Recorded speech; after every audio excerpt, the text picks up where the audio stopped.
Axel Kicillof es diputado nacional, presidente de la Comisión Económica de la Cámara de Diputados, fue secretario de Política Económica y Planificación, ministro de Economía, gestión Cristina Fernández de Kirchner. Diputado, la pregunta es un poco cómo ve hoy el país, porque estamos llegando a todo el sur santafesino y el Ujú. tema que hay mucha preocupación en el interior del país con la cerrada de las fábricas, lo que se está cerrando, las fábricas y lo que está pasando económicamente. Usted fue ministro de la Nación Argentina, ¿cómo ve hoy el país? Mira, yo lo que veo es que un poco, para hablar primero desde el plano más emocional que económico, veo que hay miedo en todos lados por cuestiones económicas, miedo a perder el laburo, miedo a no llegar a fin de mes, miedo a cómo va a venir la factura, miedo a qué va a pasar en los sectores empresarios con el dólar. Es decir, que se ha generado una enorme, pero enorme incertidumbre a nivel empresas, a nivel trabajadores. También porque cuando uno observa lo que va pasando en el terreno de la política económica, lo que ve es que cuando anduve por Rosario, por Santa Fe, pero también cuando estos últimos días estuve en Berazategui, en Moreno, en distritos industriales grandes, lo que ve es que ha pegado muy mal una batería de situaciones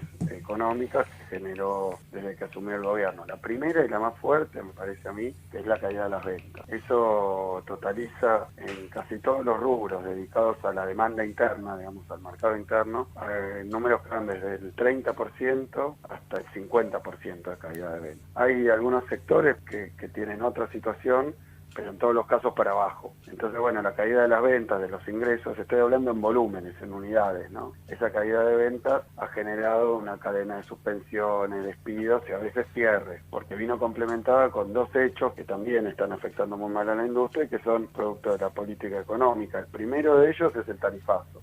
Un tarifazo que elevó los costos, eso también pega dispar según el uso de la energía de los diferentes sectores. Hay sectores que son muy intensivos en energía. Ayer estuve, qué sé yo, por darte un caso, una carnicería que ni siquiera es una empresa productiva, pero que tenía una factura de 3.000 pesos, le llegó 27.000 y tiene que cerrar. No puede pagar eso, pero a nivel industria, donde hay procesos que son muy consumidores porque tienen hornos o algún proceso de calentamiento de gas, o en algún caso, como es el caso metalúrgico, bueno, otros sectores que consumen mucha energía eléctrica, a los dos un tarifazo del 1000%, bueno, les resulta insoportable combinado con la caída de ventas. Y después lo que ya ha matado directamente a determinados productores, que es la apertura de las importaciones, porque vos imaginate, te suben los costos, te bajan las ventas y además entra una andanada de productos del extranjero que muchas veces entran a precios más bajos, no por razones genuinas, sino porque hay un mundo en crisis de sobreproducción, o sea, hay demasiada mercadería, como la recesión afecta a Europa, afecta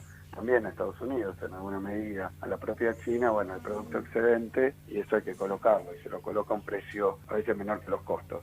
Así que apertura de importaciones, caída de las ventas y aumento de los costos, yo creo que es el ABC de lo que está ocurriendo con el cinturón industrial aquí en la provincia de Buenos Aires. Bueno, en el interior mucho más, porque el interior tiene que pagar flete, el flete está muy condicionado por el gasoil, por el costo del transporte, y bueno, el gasoil aumentó 52% desde que inició el gobierno y no hay prácticamente ningún valor, ni salarial, ni de ingresos que haya aumentado en esa magnitud.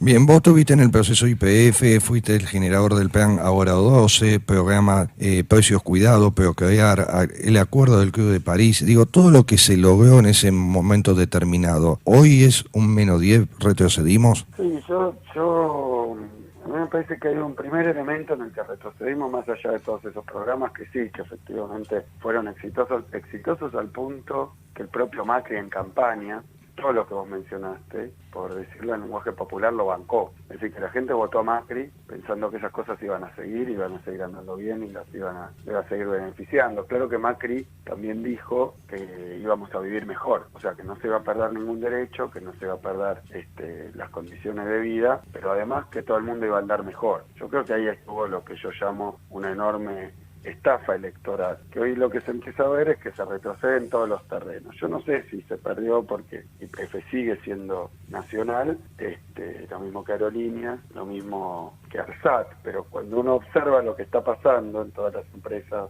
recuperadas para el Estado, lo que pasa es que funcionan como si fueran privadas. Entonces ya no sirve mucho que sean públicas. Han puesto una administración que se ocupa de darle otro contenido y otra orientación, incluso de arrojarle buenos negocios a algunos grupos privados, como es el caso de la empresa que era del presidente Macaer, que se reconvirtió por maquillaje con la misma gerencia, los mismos aviones, se empezó a llamar Avianca, y rutas que manejaba Aerolíneas muy bien se las cedieron a Avianca. Entonces, claro, trabajan las empresas estatales perdiendo cada vez más plata y liberando recursos para otros grupos privados. En el caso de todos los planes, ahora 12, decías vos, procrear, progresar, bueno, todos los planes destinados a generar mayor consumo y a sostener estándares de vida mejores, se han reconvertido y se han hecho también negocios para privados o negocios financieros. Hoy para sacar un crédito te cobran una tasa altísima atada a la inflación, lo cual quiere decir que ahora que devaluaron la moneda, si eso se va a precio, va a haber gente que no va a poder pagar la cuota de nuevo. Entonces había una reconversión de programas muy exitosos, a veces a través de medidas que no son muy públicas ni muy claras, pero bueno, procrear existe. Lo que pasa es que ahora es carísimo. Ahora 12 está, pero antes era cuotas sin interés y ahora te cobran el 24%, que es casi lo mismo que un banco. Se han convertido al Estado no en un resorte de la distribución del ingreso, sino más bien en un resorte de la concentración del ingreso. Axel, a los argentinos nos vendieron que hicieron creer que si seguíamos como veníamos, nos convertíamos en Venezuela. ¿Nos convertíamos en Venezuela? Mira, el otro día Macri empezó a impulsar, echar a la procuradora y bueno, y ha tomado muchísimas medidas como nombrar jueces por decreto, de intervención en otros poderes del Estado, ha echado a su propio procurador, que sí tienen mucho que ver con lo que critican mucho de Venezuela, que es una intervención del Poder Ejecutivo en diferentes poderes. Las noticias, por lo menos, que llegan de Venezuela. A nivel económico, mira, es de tal grado de estupidez plantear un paralelo entre la economía argentina y la venezolana. Vos fíjate que la economía venezolana efectivamente está muy mal, eso tiene que ver con que es una economía prácticamente monoproducto, es el país con mayor grado de reserva de petróleo del mundo, más que Arabia Saudita, más que Qatar, más que Emiratos. En realidad que es un país petrolero por excelencia, es casi lo único que vende, y después se había aplicado un proceso de redistribución de los productos del petróleo, de la renta del petróleo al interior de Venezuela. Pero claro, cuando el petróleo pasó de $100 a $40, incluso llegó más abajo, hubo un parate muy fuerte en la economía venezolana que evidentemente no se pudo todavía dominar. Eso generó una hiperinflación interna muy grande y diferentes problemas económicos que el gobierno de Maduro todo el tiempo está tratando de solucionar de alguna manera, pero comparar a Argentina con Venezuela de tal ignorancia, que bueno, que uno solo la puede comprender por la cuestión política, ¿no? Por la cuestión política, porque algo así como, vos fíjate, creo que Venezuela estatizó durante el gobierno de Chávez miles de empresas que eran privadas. Aquí la verdad que lo único que se hizo fue recuperar a 2 o 3 de quiebras que habían tenido o de vaciamientos, y después el caso de YPF. Es decir, que es tan distinto Argentina con Venezuela que es como decir que yo voy a tener los mismos problemas que un gran futbolista o que un pésimo jugador de ajedrez. ¿Qué tiene que ver? La verdad que es un fantasma que agitaron, y si hay parecidos entre lo que se le critica a Venezuela y Argentina son ahora con el gobierno de Macri, que es un gobierno que no respeta las instituciones. Estuviste en Rosario, vos si supiera en Rosario y en los pueblos aledaños, la cuenca lechera, las pymes que están cerrando por los tarifazos que han venido, estuviste recorriendo Rosario junto con Agustín Rossi. ¿Por qué Rossi y qué sensación te llevaste de la región? No, eso, que está en vías de repetir la historia como fue en los 90. Bueno, ahí el pueblo de Acebal, que productores de calzado, pero también algunos pueblitos con especialización en diferentes ramas productivas e industriales, están viviendo una verdadera catástrofe social, porque bueno, me contaba algún representante de los productores De ahí que han ido a la Feria del Calzado en Córdoba y que siempre era lo que les determinaba la producción y la perspectiva para el año siguiente, y se han vuelto con las manos vacías, no metieron nada. Entonces, no solo está mal hoy porque los costos han subido, sino que todos los que venden y colocan al mercado interno han tenido la caída de las ventas y, como decíamos recién, la apertura de las importaciones. Yo, para todos esos que repiten como loros los argumentos del gobierno mismo o de algunos medios de comunicación absolutamente oficialistas, dicen, bueno, es la pesada herencia. Yo decía a los productores que tenemos que ver nosotros con que en un marco de muy fuerte recesión, porque el gobierno ha jugado sus fichas incluso judiciales para impedir que las paritarias fueran mejores que la inflación, ha mentido con la inflación. El año pasado hubo 42%, el récord en 15 años de inflación más o menos, y bueno, cuando algún gremio conseguía una paritaria más alta que la inflación, la bloqueaba judicialmente. Es decir, que lo que quieren es que los salarios caigan, que tiene que ver con una herencia, también que dejen entrar millones de pares de zapatos y calzado a la Argentina para fundir a nuestros productores. La verdad que eso no es una herencia. Eso, sí tiene algo de herencia, es la herencia de Martínez de Hoz, es la herencia de Cavallo, que está pegando en este gobierno, porque son las mismas políticas económicas, idénticas. Yo no quiero ser exagerado, pero la verdad que la apertura importadora, los tarifazos, las caídas de los salarios, los intentos de flexibilización laboral, la represión a trabajadores, son todas cosas que son decisiones del gobierno. Es muy rara la situación donde el gobierno no se hace cargo, no se hace responsable de lo que hace, sino que trata de echarle la culpa a otro, de esconderlo abajo de la alfombra y muchas veces de echarle la culpa a los propios productores. A mí me contaron reuniones surrealistas, ¿no?, y muy crueles, donde va algún sector pyme que está siendo fundido por la apertura importadora, y en el Ministerio de la Producción le dicen, bueno, vas a tener que reconvertirte a otra cosa. Por ejemplo, a la industria del software. Ayer o anteayer dijo el ministro de Educación anterior, el candidato a primer senador en la provincia de Buenos Aires, que tenían que poner una cervecería artesanal, un negocio muy cool, muy lindo para las grandes ciudades, pero la verdad que no me da el conocimiento y cinismo espantoso cuando uno le habla a un empresario pyme desesperado y lo manda a poner una cervecería. Parece de una insensibilidad realmente atroz. Creo que bueno, nada de eso tiene que ver, porque Argentina tenía efectivamente dificultades, el mundo está complicado, pero bueno, Macri ha ido a buscar el libre comercio en un mundo que está cada vez más proteccionista, o sea que es un corso a contramano. Yo creo que ya se empieza a notar que el resto son excusas. Macri tiene que cambiar la política económica, fortalecer el salario, las jubilaciones, que las tarifas sean pagables. ¿De qué sirve un aumento mentiroso? Porque ya no es una cuestión de costos, sino que lo han dolarizado la tarifa, que es lo que pedían las empresas en los 90. O sea, es un modelo de mucha concentración del ingreso en las empresas,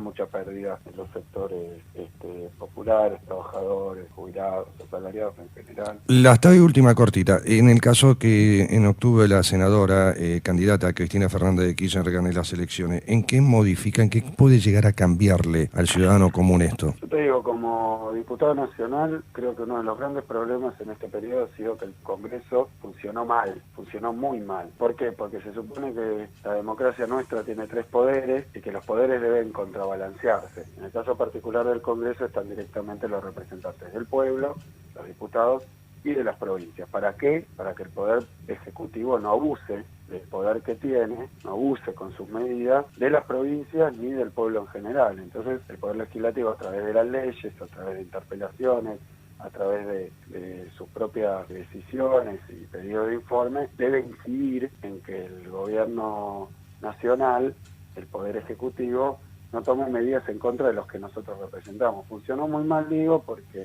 algunos diputados y senadores, no del partido gobierno, sino de otros partidos que deberían ser oposición, terminaron, por motivos que deberán explicar ellos, porque para mí son incomprensibles, acompañando medidas muy malas que el gobierno necesitaba aprobar en el Parlamento, caso de los fondos buitres, el propio presupuesto. La deuda externa es una decisión del Parlamento, es decir, que los que votaron con Macri el presupuesto nacional son tan responsables como Macri del endeudamiento atroz que está tomando el gobierno. Eso hay que cambiarlo. Para cambiarlo, el Parlamento es un lugar, pero para eso se necesita que el Parlamento vote en representación de los electores, no por diversos motivos que bueno, lo que nos enteramos es cada vez más feo. Nos enteramos que el Ministerio del Interior llama a los diputados, a los gobernadores de las provincias y lo obliga a que sus diputados y senadores voten junto con el gobierno con la amenaza de quitarle fondos o de no cubrirle los déficits o de no autorizarle el endeudamiento, funciones que naturalmente el Ejecutivo no puede hacer, no pueden ser producto de una extorsión. Y yo creo que ese método de la extorsión ha funcionado, incluso lamentablemente con los diputados del socialismo, que han acompañado todas las medidas. Entonces hoy hay que votar una oposición que se le plante al gobierno, que soporte esas presiones, que no tenga miedo a las denuncias, porque uno sabe muy bien, yo te digo que yo lo sé muy bien, vos votás en contra de Macri en el Parlamento y te vienen 3, 4 denuncias judiciales, se te apuran unas causas aunque sean inexistentes, caso de la causa de Ahora Futuro, que es una causa de escándalo internacional, nadie entiende que están juzgando, pero bueno, el juez Bonadío, también para generar un efecto político, trabajó en tándem con el gobierno. O sea que, dicho sinceramente y rápidamente, Agustín Rossi, tanto como Cristina Kirchner también, ¿no? En el Parlamento todo el mundo sabe que no se va a dejar someter por el gobierno de Macri y va a defender los intereses de las grandes mayorías. Y eso es lo que tenemos que hacer para decirle basta a este gobierno, que así no se puede. Lo que pasa en Aceval, lo que pasa en Gran Rosario, lo que pasa en Santa Fe, lo que pasa con las pymes, con los comercios que cierran, 500 comercios cerraron en Rosario. Bueno, hay que representar eso en el Parlamento y no es tan difícil. Una ley de emergencia, cuidado tarifario, cuidado alimentario. Se pueden sacar las leyes correspondientes. Para eso tenés que tener diputados y senadores que representen los intereses de los que lo votaron, no que estén ahí como hojita al viento esperando alguna orden del Ejecutivo. Ahora, de la puerta hacia adentro, en puerta cerrada, el kirchnerismo, ¿ha hecho una autocrítica, una mea culpa? El kirchnerismo, a ver, vamos de a poco. Perdimos una elección por un punto, después de 12 años y medio de gobierno, con la prensa mayoritaria hegemónica en contra, con los sectores empresariales también, que sobre todo los concentrados, ¿no? Los que están representados ahí en la UIA, en AEA, no las pymes, pero fuertemente en contra. Y nosotros lo que hemos hecho, sí, he encontrado un montón de cosas que no hemos hecho bien o que nos faltó hacer, pero hemos hecho un balance, porque parece que lo único que habría que ver de esos 12 años es lo que salió mal, que habrá cosas. También hemos visto lo que salió bien, que creo que hoy lo que más está doliendo no son los errores o las cuestiones que quedaron inconclusas de nuestro gobierno, sino cómo el gobierno de Macri ha destruido todo lo bueno que se había hecho.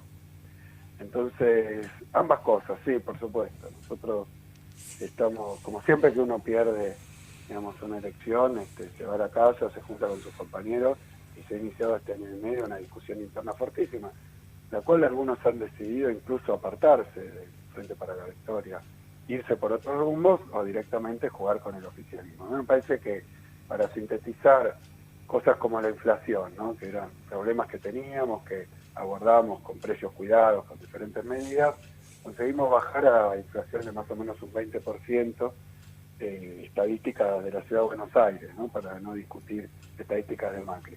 Macri llegó al gobierno, duplicó la inflación. Me parece que solo el tercer año va a volver a tener la inflación que nosotros teníamos en 2015. Había prometido en campaña en 2 minutos terminar con la inflación. Pero yo creo que ahí es donde aparece el tema. Uno puede tener un diagnóstico de que algo hay que mejorarlo o cambiarlo, pero así no. Así no, porque se empeora. Es un poco lo que pasa con todas las políticas de Macri. Si Macri quiere parar la inflación, abriendo las importaciones, bajando los salarios y ajustando el presupuesto del Estado, probablemente lo logre. Se ve que más o menos, porque mientras tanto devalúa la moneda, hace tarifazos, pero probablemente lo logre. Lo que pasa es que en el medio se va a llevar puesta toda nuestra industria y el empleo, que es lo que está pasando. O sea, bajar la inflación, que era 20, a través de primero subirla a 40 y después fundir a la mitad de la industria, la verdad que creo que es un mal análisis sobre lo que pasaba en nuestro gobierno. Y con este gobierno hoy de Macri nos quedamos sin ley de medios. Bueno, ni hablar. Entonces, eso por ejemplo es una cosa que nosotros habíamos hecho bien. Sí, yo estuve en Buenos Aires con Gabriel Mariotto, que fue la primera vez que tuve la posibilidad de que me hayan recibido en la ley audiovisual, que lo acompañamos por todo el país, digo, y hoy los medios del interior, tanto que se habla de un país federal, hoy no tenemos ley de medios de comunicación. Claro, por eso te digo, obviamente, si vos me decís con respecto a la cuestión de medios, también hemos hecho la autocrítica. La ley estaba bien, pero no se pudo aplicar del todo, en gran medida porque la justicia la frenó, que es el mismo, o no la justicia, algunos jueces, que son los mismos jueces que hoy están jugando tan fuerte para tapar la corrupción macrista, que aparece en todos los rubros, y para tratar de resaltar hechos de nuestro gobierno y bueno, usarlo políticamente. Yo creo que el tema de la corrupción es algo muy grave en la política, es algo que excede incluso a la Argentina, vemos lo que ha pasado en Brasil. A mí me parece que hay que castigar a todos los corruptos, ya sea de un partido o de otro, ya sea del sector público o del sector privado. Vos imagínate que si se paga una coima hay uno que la recibe y otro que el que la da en general gana muchísima plata. Entonces acá, como pasó en Brasil, que yo creo que eso es una enseñanza también en Brasil, hay 400 presos, de los cuales 300 son empresarios. Yo no estoy en contra de los empresarios, pero sí del doble discurso de que pareciera que el que toma algún tipo de soborno es el hombre que es un funcionario público. Por ejemplo, ahora cuando hay denuncias en la aduana además, etcétera. Bueno, pero yo creo que hay que investigarlo. Lo que pasa es que también hay que ir a buscar del lado empresario los que se benefician de manera millonaria con esos cambios a través del soborno.